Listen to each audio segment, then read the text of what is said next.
In Spain this weekend, all eyes will be on San Sebastian. Real Sociedad taking on Real Madrid, the hosts 100% so far this season. Meanwhile, the defending champions have stuttered somewhat, just 5 points from their opening 3 matches. Gareth Bale's been getting some stick. He was booed during their 3-0 win over Apoel midweek. Tony Cruz had this to say: "One thing is clear, it does not help anyone. There are games where it's impossible to play at the best level. We gave our all, and Gareth also, and no one deserved it." Of course, Gareth Bale will once again be the centre of attention this weekend. Ronaldo and Marcelo both suspended. Benzema out injured as well, so the Welshman will lead the line. He was at a presentation on Friday in the centre of Madrid, was jeered by some Real Madrid fans who were there, others shouting, "Speak English." It's interesting, Bale just seems to... Spanish. No, speak Spanish, yeah, sorry. I think he can speak English. Maybe speaking Welsh, I don't know.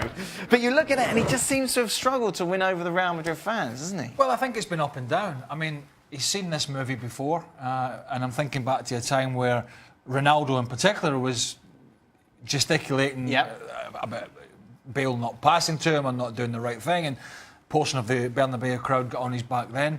He came back from that and he's done some great things. There's no doubt, even a guy who is a multi-millionaire international footballer playing for one of the biggest clubs in the world gets affected by confidence.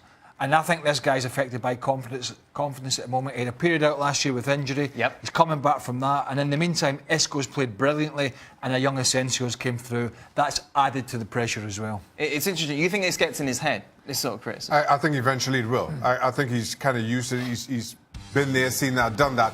I think over the last couple of seasons in particular, it's probably gotten worse with the emergence of Isco, as Craig rightly points out. But right now, I don't think it has it's not having a huge effect. I think as it continues, yes, it clearly will take its toll. Well, I mentioned before, Real Sociedad have had a great start to the season. This is what the SBI has to say looking ahead to that game this weekend. Real Madrid, of course, go into it as favourites, 56%. Real Sociedad, 24%. Proper test, isn't it, Gab Marcotti, as we welcome you to the show for the defending champions? It is. I mean, I think they've grown nicely under Eusebio.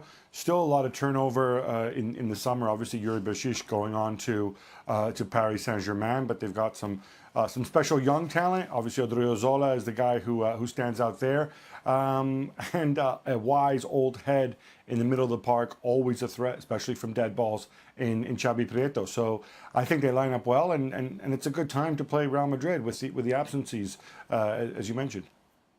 What do you think? Good test. Well, you know, we've waxed on about Zidane, and rightly so, I suppose, when you think about how successful he's been, how he's managed the players, how he's managed to seemingly keep almost everyone happy.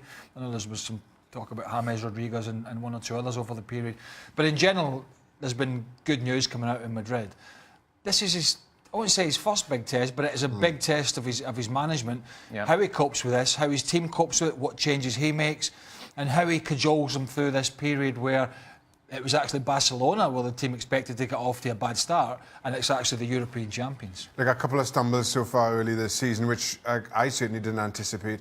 But at the same time, they go into this game, and speaking of Gareth Bale, it looks like he'll be playing through the middle. Remember a couple of years ago how much noise he was making about leading the attack. And so maybe that works, that serves his purpose as well. So maybe it kills two birds with one stone in terms of satisfying Bale and both Zidane. But they've got to get this right. I don't see Real Madrid dropping points again.